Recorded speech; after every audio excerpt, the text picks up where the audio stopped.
Ladies and gentlemen, boys and girls, welcome to The Chosen Chronicles. FTW's hottest podcast and its host Connell Gardner is about to take you behind the scenes of the FTW's biggest stars.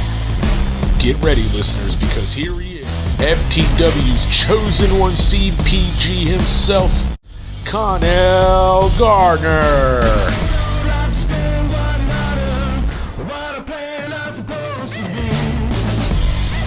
3, 2, 1. Ladies and gentlemen, we are back with the Chosen Chronicles episode 20. What a treat we have for you today. We have got three founding members, I'd go as far to say, of FTW. Never mind this wonderful, absolutely amazing faction that we'll go on to name in just a second. To my left-hand side, we have DC Richardson, Mr. Christopher Ravencroft.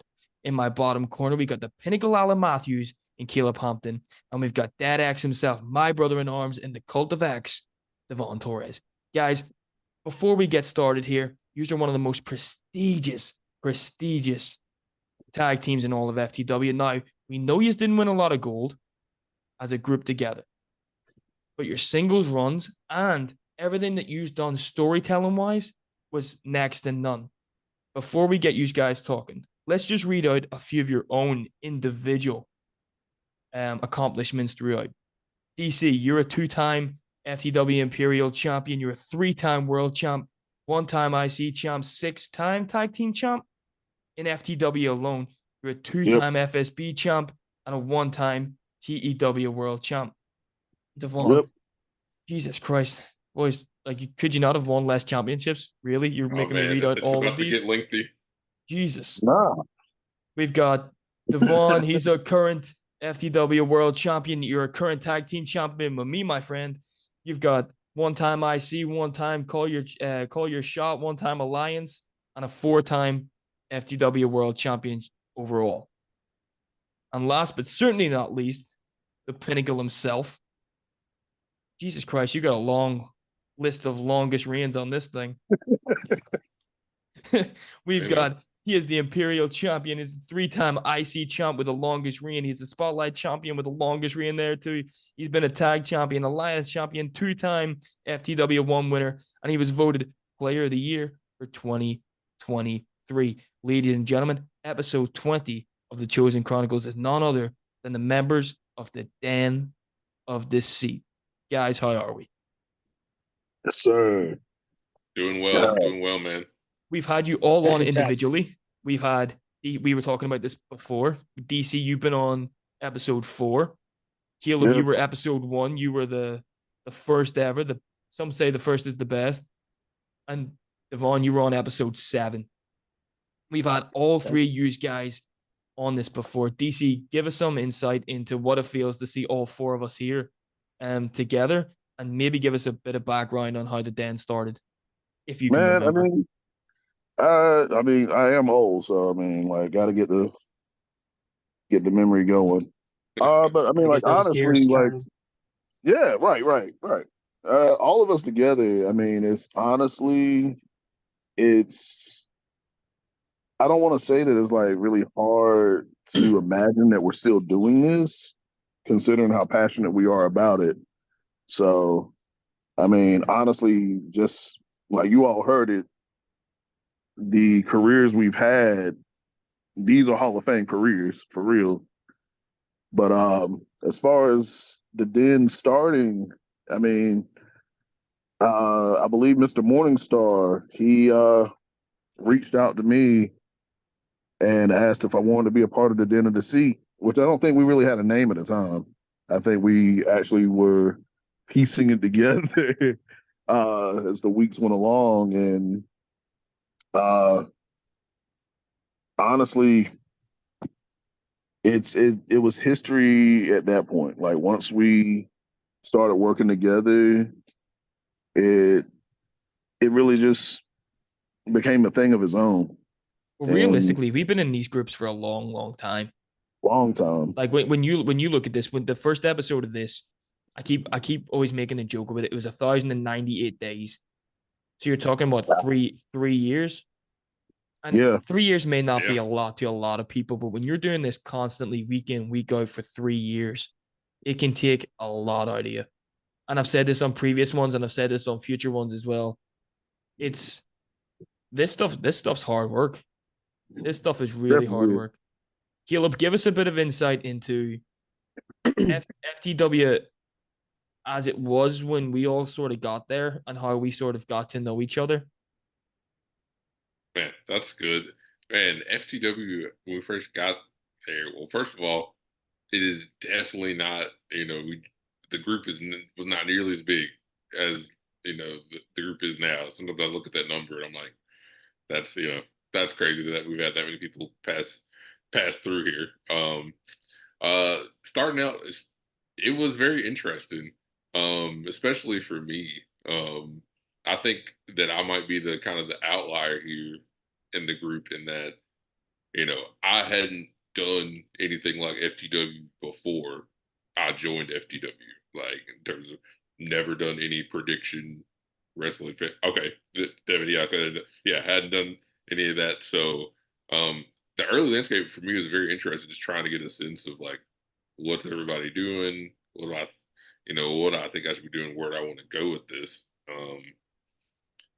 And yeah, but it was always very kind of encouraging, exploratory. Like nobody, everything was so out in the open, up in the air, I guess, that you could kind of do what you wanted to do.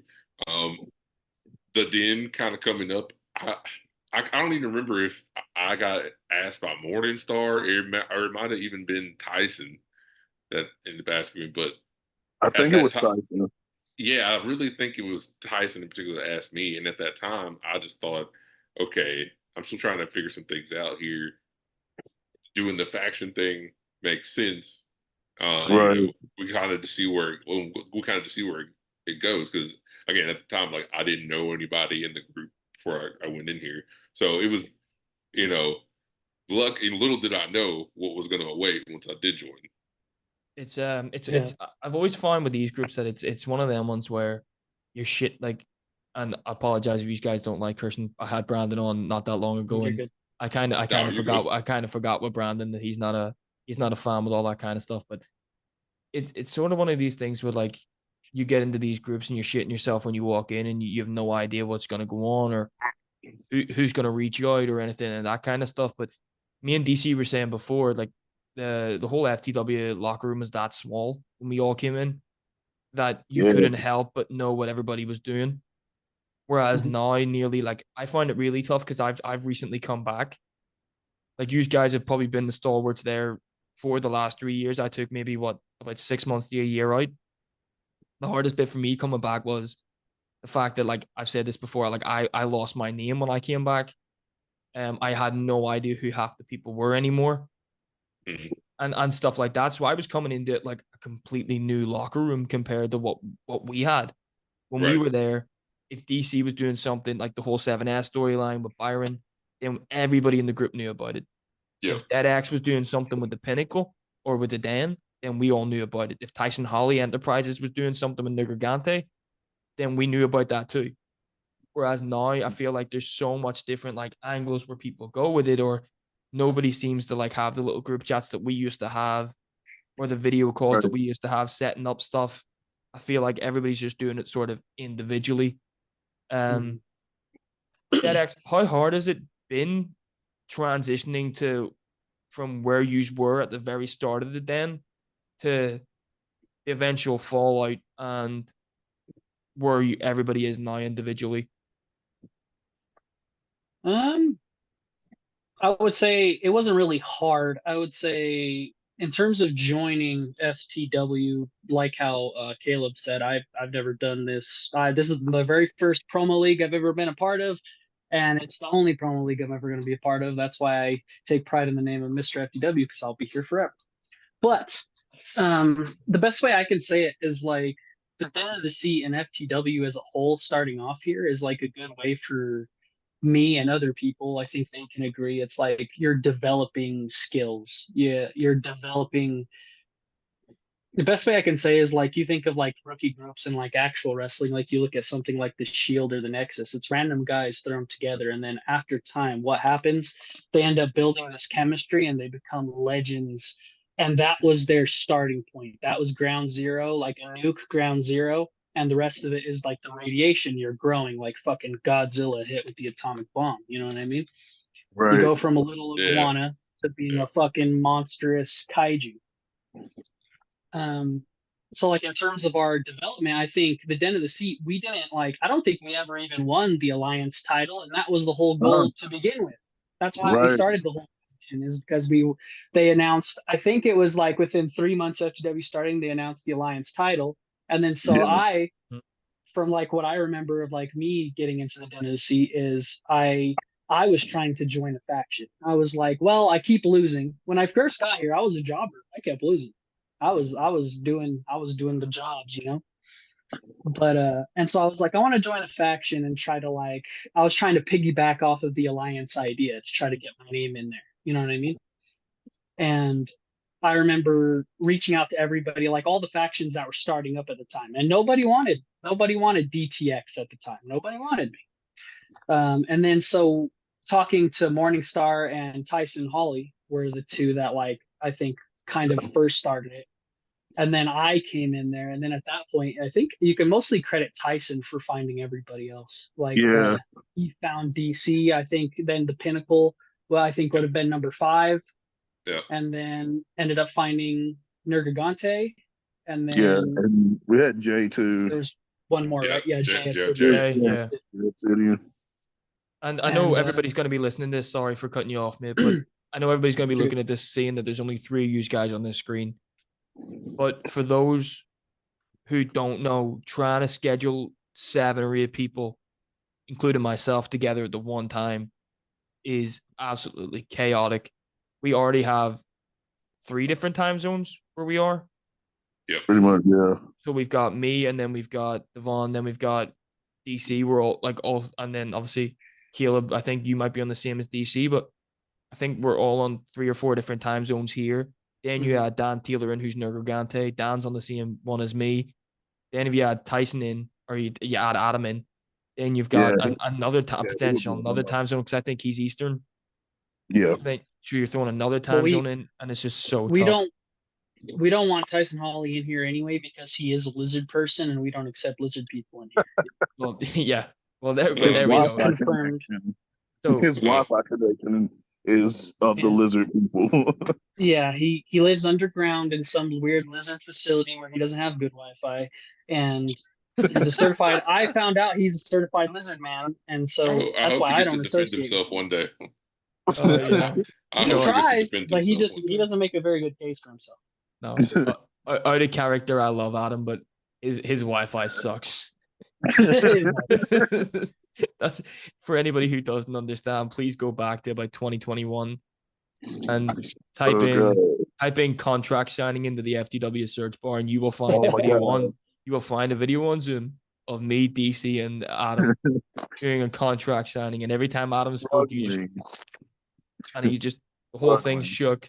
And or his poor attempts at the game show. And he was or the game show, and he was talking to us, and then next thing about like six minutes later, the response to a question 6 minutes before would have came through. And me and DC were trying to react like nothing had happened. Now, Devon, you said something there that kind of made the cog turn in my head a wee bit. You referred to everybody individually as legends. Or you'd said that we've went from that status of when we first got here, we were borderline nobodies, got into factions, and now look at us all. Like, I, not being big headed, but unlike you guys, I could not tell you the championships or any of that stuff off the top of my head that I've won. The only thing I ever remember was being the first UK champion that we had. That was then changed to the second brand and all that kind of stuff. And then obviously this title run with you, but we genuinely, when we look at this, guys, like outside of this, we're just regular people, and then when we come in here and we cut a promo or we do something like that, we're basically god status, and that's not being big headed by any of us by any means terms or whatever of it, but that's just the way it is. Like, do you not find that sort of crazy, Caleb, that outside in life that we're Caleb Hampton or we're Connell Gardner, Devon Torre, DC Richardson, and then once we step in here, then it's the likes of Ravencroft, CPG, Pinnacle, Dead X, and we're just completely different people who are sort of legends per se when we speak our Hall of Famers, our Hall of Fame careers in just these groups alone.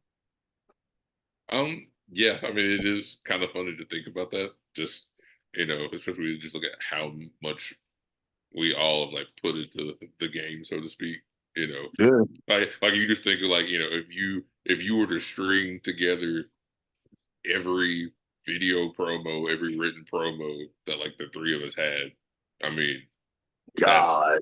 I mean, that's a lot, that's a lot That we've put out there,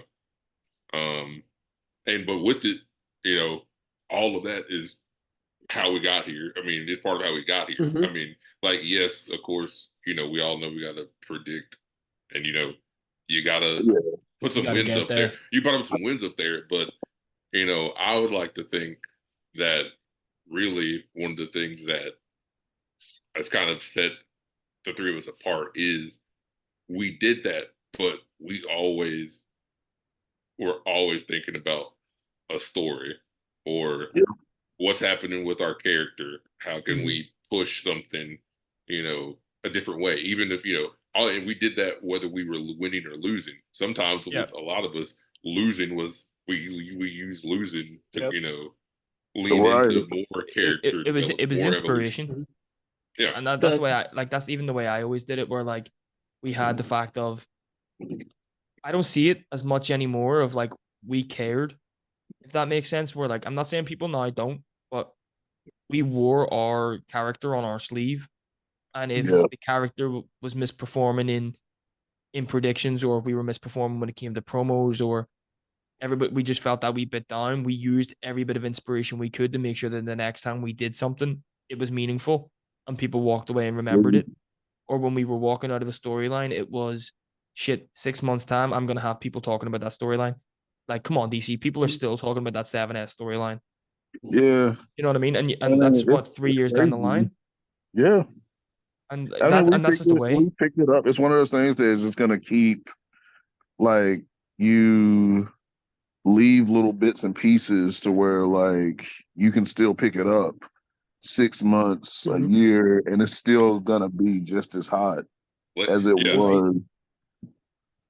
And it's like, I mean, like, honestly, you look back at like just this year alone, the fact of the matter was Pinnacle and Caleb and I had never had a one-on-one match. Wow. You look back, like, what was it, last year before, me and Devon, we hadn't really had a one-on-one match. There was seeds planted in Den and like just in general. But and that is so important. Right. It's sorry, that long. No, you're good. You're good. Yeah, feel free. It's that long-term storytelling that like you have to invest that. You got to invest that time. You got to invest that creativity. And I mean, I'm not gonna say and pretend like, we ducked each other for 3 years, but it was one of those things where it's like we interacted. We were in groups together. We were in 7S together. I approached him to be Greed, and that was beautiful work. 7S, Dead X did amazing. Like him, the match with him and Kevin, that was crazy. So I mean, honestly, there's a lot of matchups that you might not know that you're going to get a year from now that you've wanted for the longest time. It really is long-term storytelling. It's like, it's crazy that like, it wasn't like one of those, when the Den split up, it wasn't a tumultuous thing, but I think we kind of did that on purpose because it left so many seeds planted for anticipation later.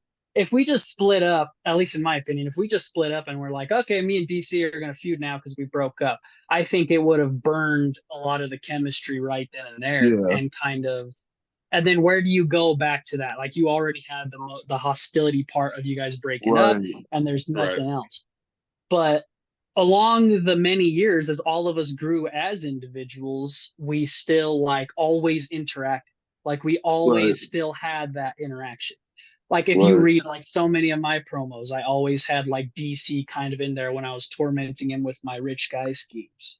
Or I was always giving Caleb shit for being the best intercontinental champion and surpassing my little record I had, and he ended up smashing my record because I was bragging about being the longest record, and then he came and destroyed that. So like, there's always like somehow we're all interlinked, and I think that's the real magic of the Den of Deceit name and the Yeah. concept of that is we didn't really do the stuff together, but we did like it was like the foundation of having growth. Like it's Right. like I said, the seeds were planted and it turned into like a plant of like our own careers and having chemistry along the way. Yeah, we like I thought we were all excellent, even without saying it, and it kind of like motivating each other. Like, so that's why maybe that's part of why we ended up not ever winning the alliance thing. But like, all of us were competing with each other in some ways to Yeah. smash somebody's record, to Yeah. create some sort of like Well, big moment that would like Healthy define something. competition. Yeah, Right. healthy competition. Like, and at least that's how I viewed it. Like, I would see them drop stuff, 100%. or I would see DC write something, and I would be like, man, I need to do something. I need to do something. Right. Right. And it would just me kind of too. right. And so really for us, like that's in my opinion, that's kind of how the Den was really built upon. It wasn't. We were not a group that was about trying to figure out what the matchups are going to be and who's going to win. We were really about pushing our characters. Yeah. Yeah. We were very storyline Story. driven. Like honestly, our group chat that we had for the Den, it would be literally talking about storylines, and then we go off on little tangents about video games or a movie or just day-to-day stuff. So I mean, honestly, it never. I don't think it crossed any of our minds to really discuss. Hey, what did you pick for? We never did. Randy Orton versus Drew McIntyre. Randy Orton and Drew McIntyre. I'm gonna go ahead and go on record. Those two have cost me more championships. Like it took me 3 years to win the Intercontinental Championship. I think I've got one of the shortest reigns with that belt. If it's either that or the Spotlight, where I've got it for like sub 2 days or like sub 3 days. There was like a pay-per-view and then there was like a Monday night Raw or a Tuesday night SmackDown at the time, and I think I lost it like straight away. And I was just sitting going, "Oh, for fuck's sake!" I was on such a high. I was at such a high at the pay-per-view, and then it hit Monday Night Raw or SmackDown, and I fucking lost the belt. And Byron just texted me back going, "Yeah, nice one, bud." Look, I won it off of Caleb, and then he immediately was like, "No, I'm gonna need that back." Brilliant. Yeah. I think it was Drew or Randy that gave Tyson Holly his little 2-week world championship reign. Yeah. That's a good point. Because me and him traded it. And I think it was because of Randy Orton. I think it was because of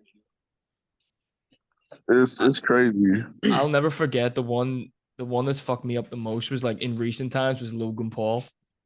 I was waiting on Logan Paul to like lose a match or something, and I can't remember who I was against, but like whoever it was, like had Logan Paul to turn up, and I had him not to turn up at the show.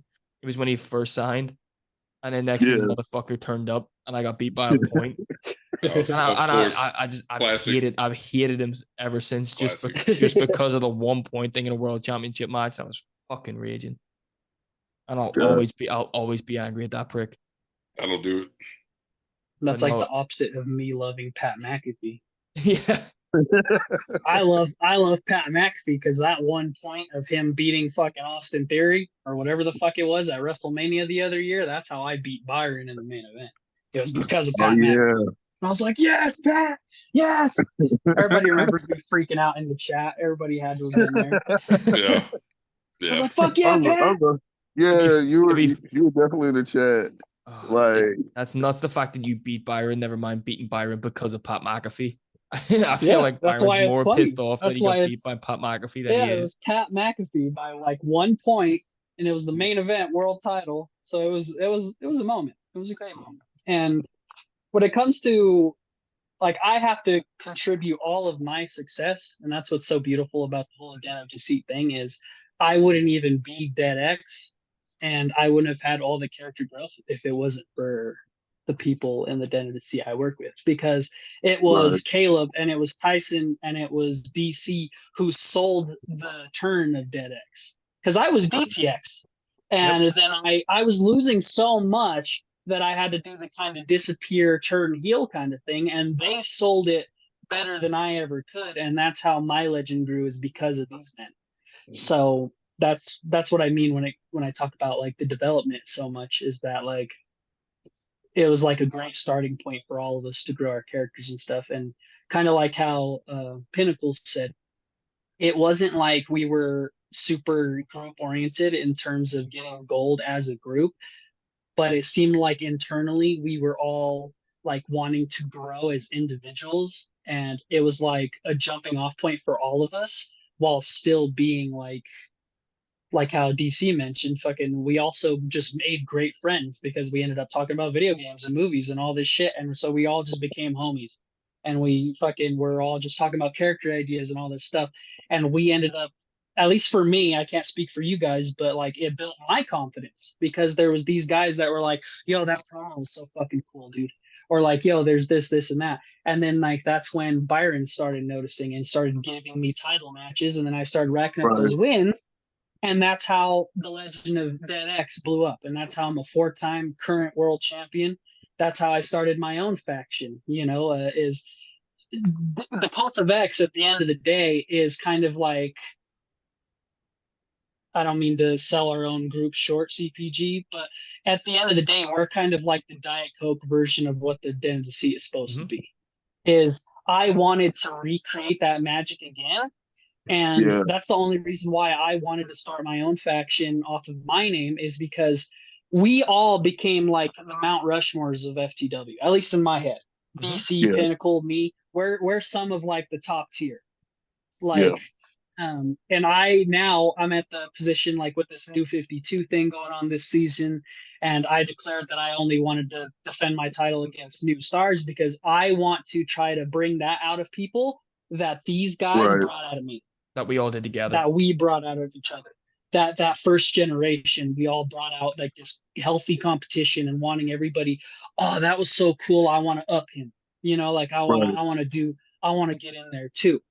So Well, like that's why I started the Diet Coke version of the Den of Deceit, the Cult of X, to let like these new faces kind of grow and help them along. and it's I always find it quite funny because we've got new faces, or we got old faces that are kind of new faces when you look at it. Like when Brandon Clemens Mhm. had first started in FTW with us, he was as quiet as a mouse. He had no like he True. knew what he was doing when it came to prediction, but he had no idea like the level of storytelling. And then the likes of us Mhm. guys all started the live promos and or the written promos, and that gave him sort of like a thing. And now Brandon's posting the most funny shit that we ever see, like Yeah. with He with is the very vet entertaining. with the Venom masks or the guitar or the songs that he does or all that crazy shit. And it just brings out a different level of creativity. But It's great. you mentioned one guy before me, and we can't go by without giving him some sort of praise for everything that we've done. Later on, you'll be telling him to go fuck himself. Fingers crossed by everybody, because yeah, that is still a thing. Because I can't think of anything better to do at the end of a podcast than tell Byron to go fuck himself. But without him, we'll get all soppy for a minute. We're nothing. Realistically, without FTW, I would have never met any of you three guys. Without FTW, we wouldn't have, CPG wouldn't have been a Hall of Famer. Or Ravencroft wouldn't have been a Hall of Famer. The Pinnacle wouldn't even have been a thing. Dead X wouldn't have been a thing. Like it's just crazy to believe that the fact that Byron had and whoever else had to fall at that time with a different group, and then all of a sudden FTW was created. Us, for lack of a better term, idiots get put together at some guys using one faction, and now we are 3, 4, 5 years down the line, and we are now what we are. So if anyone has any words for Byron, you can get them out now. I mean, that's my brother. Like storyline, real life, like that's my brother. But I mean, I see you guys as my brothers as well. I mean, honestly, just like Dead X and Pinnacle, like this is my first prediction league. Like I did little fun stuff to the side, but like Raheem and Byron really put me onto this place, and I mean, thanks. That's honestly bottom of my heart. Thank you. Mm-hmm. Yeah, same. I mean, we all know. I mean, Byron's the whole catalyst. The glue to the whole situation. Yeah, I was like, And the fact that man has an engine to keep going for as long as he has, and every week posting the stuff that's there, moderating. Yeah, he doesn't even bounce as much off us as he used to anymore. But do you know what I mean? Like it used to be where we all had our own little jobs. Or like I had when we had FTW UK, and I was taking me and Haywood were over that with yourself, Caleb, and yeah, I remember the meetings. And like us three had like everything, and obviously then it was DC and Byron and a few others with the US show or whatever. But like I'm still getting phone calls and inboxes from people. So brilliant. Mm-hmm. But Devon, he's our prediction stepdad. He has claimed me as his adopted son, and I want to say that that's for a reason. I'm not trying to brag when I say any of this. I'm just recounting history. I guess I must have been making such an impression or something that like he just started referring to me as his kid. And then from that point on, I would always get messages from him like, dude, that was awesome, and getting just like the biggest praise. And I'm like, thanks, Dad. But, yeah. Like, it's very that alone. We just talked about Byron and like our connections to him that way, but then you saying that really makes me laugh too, because like each of our characters also have very unique dynamics and like relationships with the trademarkees, like very distinctly, like like Ravencroft and the brother, right? The brother dynamic, Dead X, Dead X. All even at times, even though y'all kind of might battle each other, there's still very much this. There's still very much this. Dead X is this young protege, thing at times, and then the Pinnacle and Trade. We're like these. We're like each other's like polar opposite, or I don't know, maybe we're so similar that we. Do you know what I feel like when it's you and Byron, Caleb? I feel like it's just like that Spider-Man meme of like when you DC and Byron are together, it's just like all three of you just pointing at each other. It's just like the way I see it when it's the Pinnacle and it's Byron, and they're two like godly fucking figures of prediction. Like it's like Hades and Zeus trying to fucking fight each other. You know what I mean? It's like two polar opposite, but like similar, but also opposite in like Thor and Loki there too. Similar, yeah, like Thor and Loki, like similar like power dynamic, but like different ways of going about it, and it's just very intelligent storytelling. They like were thanking for a reason. Yeah, and in terms of thanking Byron again, like there's a reason why the person who's challenging me at Money in the Bank coming up, there's a reason why what his biggest qualm he's throwing at me is that I have a silver spoon in my mouth.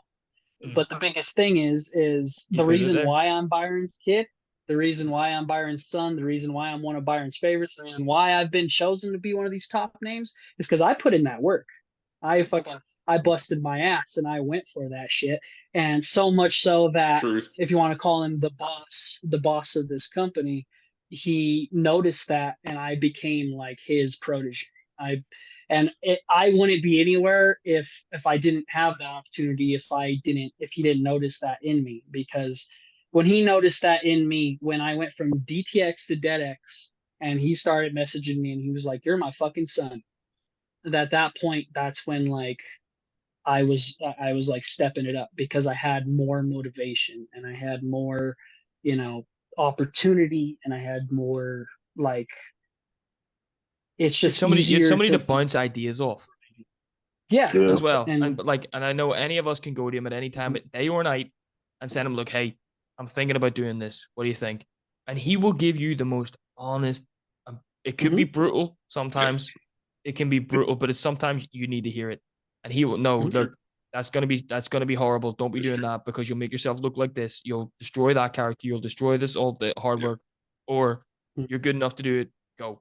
Yeah. Like, and I was saying before, like I had the hardest time. See, trying to get this back up and running. I was like, Byron, what happens if, like, I've got the same relationship as Devon does with him, like where he's like a dad to me. So I just went to him. I was like, but look, what happens if this doesn't go? And he goes, so what? He goes, you're not right. gonna know if you don't try it. He goes, it was brilliant the first time. How many people listened to it the first time? He goes, get it back up and running, get a few episodes in, then make your decision. He goes, there's no point thinking about it. He goes, you could be recording instead of just thinking. Right. Forget about thinking. Mhm. Just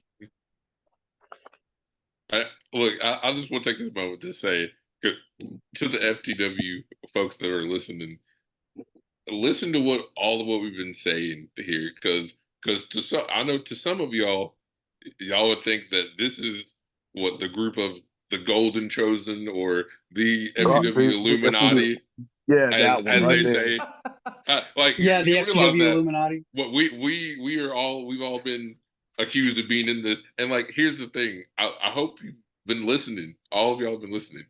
What have we said?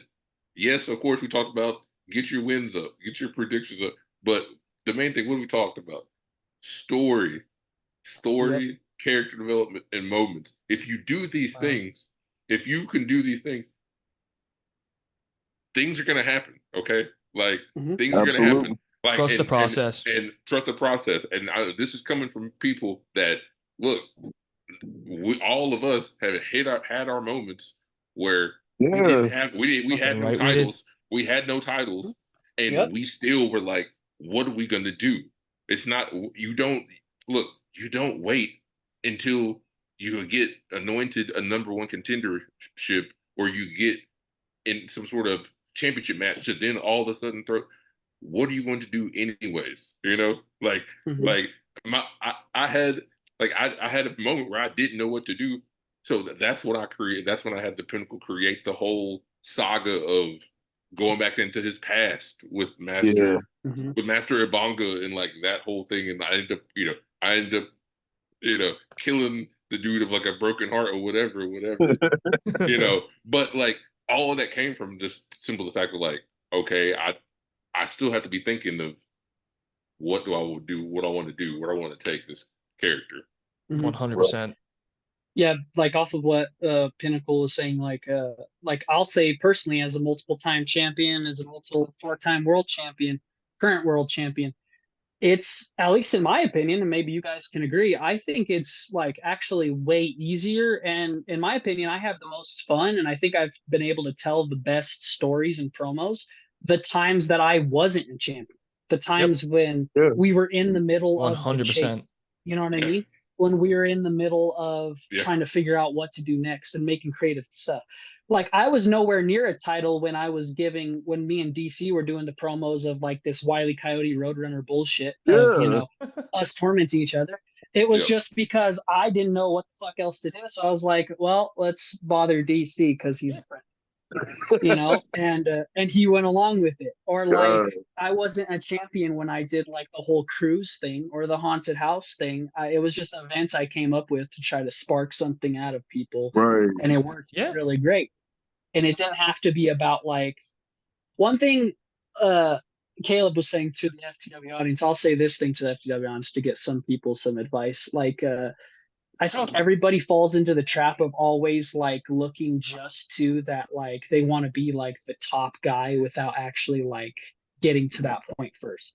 Like everybody, like how's everybody's first promo go? It's always all like, oh, I'm gonna be, I'm gonna be. You can acknowledge me, I'm and coming for I'm gonna you. be the Yeah. head. I'm coming for you, and I'm gonna be the head of the table. Everybody loved that Roman Reigns shit, didn't Yep. they? But Yeah. I love Roman, but I'm saying everybody was using it. But that's the But thing. What like people don't the realize is funnest part before we were a is family that before grind. we did anything. Yeah. Yeah. The funnest part is that grind and getting to know people and seeing what you can do. 100%. Yeah. Like Like we always you used to said, have this mantra of the FTW family, Mhm. but it wasn't just a saying. It genuinely, I knew, honestly, to be honest, I knew more about your guys' lives when I was living across the water in Liverpool. I was in contact with you guys more than I was in contact with my own family. It was like definitely. I was talking to you all day, every day. If I wasn't talking to like one of you guys here, then it was Byron, it was Haywood, it was Drummy, it was the answer Tony Butts, it was Hodgson, it was Brandon, it was Ira, it was Mark, it was like the list goes on and on and on and on and on of people we were going, okay, we had full, if we were doing a storyline, and this is the biggest thing that I'm gonna say to anybody as well, is the reason I do this is so you can see what we did and you can make yourselves better. yep. Oh, It's yeah. not for me and these guys to go, oh, we've won 15 championships, we've won 24 tag team championships, we're Hall of Famers, we're this, we're that, we're the other. You might think, oh, it's a bunch of guys that have been here for a long time, or like you said, the Illuminati talking about, oh, how we were given everything when we got here. Byron is our hardest critics. Byron didn't give us anything without us working for it. Mhm. And like I Yeah. said, the testament to me was when he gave me and I say he give me, but when the FTW UK championship was made, and then obviously I was then the first champion and all that sort of stuff. But we used to sit, and with the 7S storyline, we had everybody who was involved in the chat, Yep. or 3 or 4 people that was involved in the chat. We sat down, we broke it down from where each character was, what each character would say, what each character would do. That way, if Caleb or DC had done a written promo, they knew that the CPG was going to hit the CKO. He would have hit a super kick. He would have spoke like this. He would have talked like this. We were talking that much and we knew everybody's character before we did anything. That we never said anything that we knew that character wouldn't say. We never wrote anything that character wouldn't do, and we had the development lined out that much. We may not have had the end goal yet, and we changed it multiple times throughout, but we had everybody who wasn't involved watching. Yep. And that was always the biggest thing for us. We didn't care. And you boys have said it, like I've had some of my most entertaining stuff when I wasn't a champion. And the reason for it was if I didn't have any gold on my belt or on my waist or on my shoulder, I wanted eyes on me. I wanted eyes on my promos. I wanted eyes on my or views on any Facebook things I did. I wanted people to interact with the thing. I wanted people to interact with this. And people just get caught up in that whole I want to be a champion thing. But realistically, Mhm. you're listening to this, if you're watching this, look at us, guys. We met 3 years ago, 4 years ago, and probably we're, yeah, okay, we've drifted apart or we haven't been talking to each other as much as we would. But I know that I could go to any single one of these guys here. I could go to any of the FTW originals. I could go to any of the FTW family and say, look, guys, this is happening today. Can I bounce this off you? Would you do this for me? You guys are here doing my podcast. You're taking time out of your day just to sit and just to chat shit with me. You know what I mean? We are a group. See any of this petty bullshit that like people, and me and DC were talking about this before, like people are just having petty bullshit arguments for no reason. Oh yeah. That never happened before. Do you know what I mean? Like just get to like if you're having an argument with somebody, just like we're adults. Come on. Seriously? Yeah. Like just suck it up and move on. If you don't want to talk to somebody, don't talk to them. But at the end of the day, get to know everybody in this group. Even if it's not on like a proper personal level, just get to know them because at the end of the day, you never know. Like you two boys were saying, you'd never faced each other until this year, 3 years down the line. You never know what could happen. The likes of me coming back face the Chosen One versus Chosen One against Billy's side. Then obviously now me and Dead X in the Cult of X together. Then we had the match obviously with DC. Then not too long ago we had the Brothers of Salvation against the Brothers of X. That hopefully we'll get a rematch there soon because we didn't get that promoted or the story told nearly as much as we wanted to because DC had a match at a pay-per-view apparently and we couldn't reschedule it for that time. Hey, look, I'm trying to become a 6-time world champion. Keyword trying. Trying.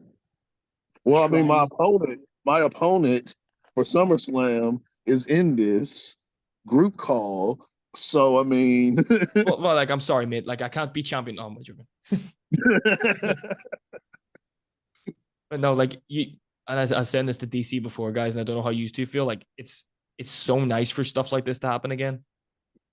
Like, yeah, it is. You just take like an hour out of your day and you just get to see like the likes of, and I'm not being big headed, but you see me who maybe you don't get talking to all the time because of the time difference, or you see Caleb or DC or Devon, and it's sort of like the more I'm doing this, the more I'm catching up with old friends, and you're sort of just looking, going like, we may be that old guy, we may be the Illuminati, but nobody will ever beat the way we were when we started FTW.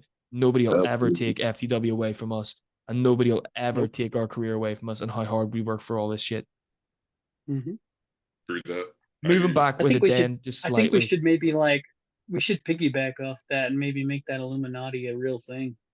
Well, maybe we have to do an Illuminati episode. Where just get meta with it. We should just get meta with it. You know what I mean? Like if everybody thinks it's a thing, maybe we should play in. We would ruin people's lives.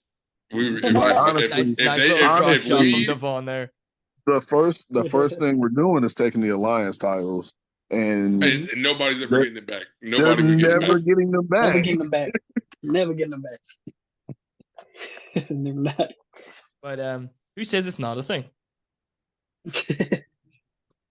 I mean, this new 52 could definitely be leading to that. Maybe this is a Chosen Chronicles exclusive. Maybe that's why you three guys are here and Byron's sitting in a waiting room and Haywood and it's all Adam about the seeds. Adam and the rest of the guys. Maybe we'll have to do an Illuminati episode.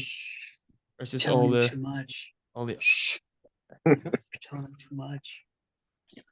Yeah, but they won't. Most of the people won't watch this. We're fine.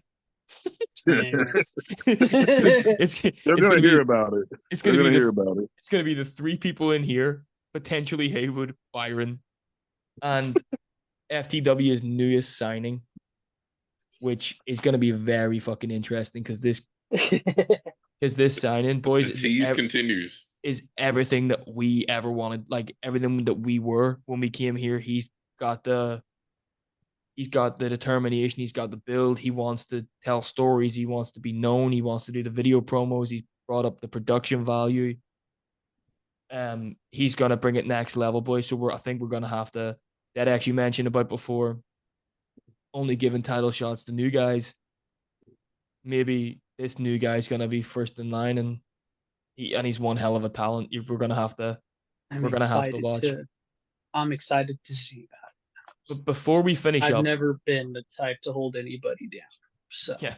Well, that brings me on to the next. But before we finish up, I know Caleb, you had said a few bits and pieces before. What advice would we give anybody as the old, like, Devon? What age are you? What? What age are you? I'm 24. So you're 24. I'm 22. So we're still sort of calling ourselves the old boys of this group when you look at it that way. But what advice? We'll start with DC, then we'll go to Caleb, and then we'll go to Devon. What advice would we have for anybody who are just joining the group for the first time? I know we mentioned a bit about it before, but have we got anything we can just add to that before we ride into the proverbial sunset? I will say honestly, FTW is a relationship, and any good relationship, any relationship that's going to work, needs communication. Do not be afraid to communicate with each other. That's one of the biggest things, is being able to say, I want to do this. Hey, do you want to work with me? Like I tell everybody that comes into FTW, my door is always open. If you want to work with me, you need advice, you need some storyline advice, ideas, whatever, feel free to hit me up. Like that's just it. Like talk with each other, and like you don't have to plan like 6 months in advance. Like, hey, this is what I want to do. Oh, no. Like, hey, I wanna do this, and this is where I want to go. Like, just figure it out. So like we said, a lot of our storylines, we might have had the beginning and the end, but that middle We had constantly nothing changed. else. It constantly changed, and sometimes it changed the ending. Mm-hmm. Yeah. Yeah. My advice, I'll just reiterate what I already said. Think about your character, and think about stories. Think about your character, think about stories, and then I think once you're doing those two things, come back around and do what DC mentioned. Communicate and start talking to other people, because and not you can only do so much just interacting by yourself. You know, to really then start branching out and taking it to the next level, you got to be open to talking and communicating with people and making some new relationships and everything. 100%. Right. Dead X, you're up. So both of their advice is perfect advice. The only other thing I will say is that I can add to that is stand out, do something different, get your name out there. Don't just rely, like how Caleb's saying, don't just rely on predictions. I think the reason why, I'll iterate on it again, the reason why all of us are up this high is because we became noticed by how good we were doing. At the end of the day, even let's look at it as like a 1-to-1 comparison to like real professional wrestling. If you're just a young boy who just knows the fundamentals and you know how to work, you know how to work in the ring, but you don't have that character, like you're not really gonna go anywhere if you're not standing out. But then where legends are made and where moments change for people is when you find that thing, is when you make that one good promo, when you're able to establish your voice, when you're able to make a character, whether you have to wear a mask, whether you have to speak louder, whether you have to put your name out there. At the end of the day, it's not just about the wins and the losses, because you can lose so much and you can still be a legend in this company just by being one of the best promos there. And after being a 4-time world champion, you'll learn, like it's not just about being the world champion all the time. Like me, I've said it so much in my promos as of late. Everybody's probably heard it if they've seen my stuff. Being a world champion at this point for me is kind of like a beast of burden. Like, because like I said, I have the most fun when I'm not the champion. So it's one of those things where I'm hungry for somebody to be able to step up and take it from me and it be earned, not just somebody like, oh, I don't know that dude, but he beat me by a point. You know what I mean? Like, Yes. I want somebody to be like that was a hell of a fucking promo and he dethroned me. That's the future of this fucking company. You know what I mean? Yeah. Well, if I wasn't your Just big like brother, how I'd take it Byron, from you. just like how Byron, appreciate the confidence, sir. You're my tag team partner. Chill out. Chill out. We'll get there. But no, you're. Oh, but yeah, no. just like how Byron did, just like I'll compare it to this, just like how Byron did for me. He noticed how great of like character work I was doing, and then I became his protege, and slowly over time we became like it's like Batman and Red Hood, like a protege of his, but then they kind of get sour and they kind of fight with each other, like that kind of thing. Like My biggest thing is don't be anybody else, be yourself. As stupid as that may sound, if you have to, people do it in different ways. Brandon Clemens came into this group and Brandon didn't do anything but watch for months. We had offered him a role in the Punishers, a lot of other factions. I think even the Den might have went after him for a while.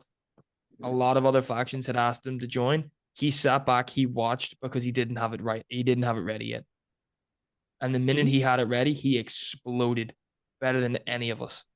See, I came into things. Nobody else did the live promos. That was my thing. I spoke funny, and two, I was a kid from across the water, so that was the first standout mark. And two, I was doing live promos. A few guys can do written ones. Then obviously, Devon was saying about Dead X going from Dead X to or DTX to Dead X. Ravencroft, all the stuff you've done, all the stuff the Pinnacle's done, like you said, going back. You just don't be anybody else. Take the time to find out who your character is, what the name is, and please, like, obviously, my name was the Chosen One CPG. I stole that from Drew McIntyre. Yeah, my finisher move's a CKO. It's an RKO, but you're on your knees. But take stuff from real life, bend it the way you want it to. Learn the people around you. Know what they'd say, what they would do. Talk to every single one of us. You can laugh. We laughed and joked about the Illuminati, but you can talk to any single one of us day or night. Obviously, we're all on different time zones, like I mentioned earlier on. Somebody will answer you. Yep. And if you want to have a program with me and you're gonna work your nuts off, or you're gonna work with me and we're gonna actually make something decent, we'll do it. But if you're gonna just come to me, like Devon said, and just have a match just to say that you beat the Big Brother CPG, or you beat Ravencroft, you beat the Pinnacle, you beat Dead X, it's not gonna work. You want to have fun. Come use this group to express yourself. You can be ready to work. Be ready to work. You can be DC Richardson, Connell Gardner, Caleb Hampton, or you can be Devon Torres any day of the week. When you come and do your promos, be your character. Enjoy. Do shit that you would never do in a month of Sundays, that you would never do in your real life. Take that confidence, times it by 10, and just enjoy yourself. Lads, this has been surreal. It's been brilliant. Caleb, I was talking to DC before, and I think this is the first time me and you have actually like had a conversation in over 2 years, according to our Facebook Messenger chat, which is disgusting on my part. Like that never should have happened. Yeah, things get crazy sometimes, but yeah, we pick back up where we left off, you know. Exactly, and that's the brotherhood. That's what we're saying before. It's that family feel, guys. It has been an excellent episode. We have chatted pure shit. We talked about the Den. We didn't even get talking about our current views of WWE, AEW, the whole TNA merger, but looks like we'll have to come back and do that another time. We have been absolutely amazing, guys. This has been episode 20 of the Chosen Chronicles with members of the Den of Deceit. But guys, before we go, there's one thing I have to ask. Back in the day, at the end of every FTW broadcast, our good friend Byron Hinton, Mr. Trey Marquise, wanted me to say, "May Trey be with you." But being the lovable rogue CPG that I am, I always said, "Fuck the boss," and I came up with my own rules. So at the end of every episode of the Chosen Chronicles, I would ask my guests, which you have all done before. DC, I can't remember whether you did it or not. I didn't do it, but the other two did. In which we say, "May Trey go fuck himself." We will start with DC, and DC, you have to do it this time. God. Then we're going to go to Caleb, and then we'll go to Devon, and then we'll come up to me, and we'll say it all together. Away we go. How to say it again? All right. May my brother go fuck himself. The Pinnacles never had a problem saying, "May Trey go fuck himself."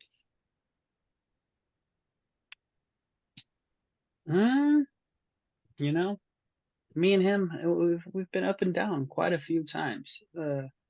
As of right now, I think I have the upper hand, so I have the confidence to say, "Hey, go fuck yourself." Ladies and gentlemen, this has been episode 20 of the Chosen Chronicles with my good friends at Den of Deceit. We have DC Richardson, Christopher Ravencroft. We have the Pinnacle, Alan Matthews, Caleb Hampton. We have Mr. Dead X, Devon Torres, and of course, me as always, the Chosen One, the Big Brother, the current FTW Tag Team Champion with Cult of X, CPG. May Trey. Damn, I'm the only non-champion. What the hell? Step it up, bro. You got it. Come on. Hey, the Step it up, man. the Illuminati will sort you out. All Yeah, right, all right. we'll give figure you it out. something. All right, we'll And figure it out. we are out of here.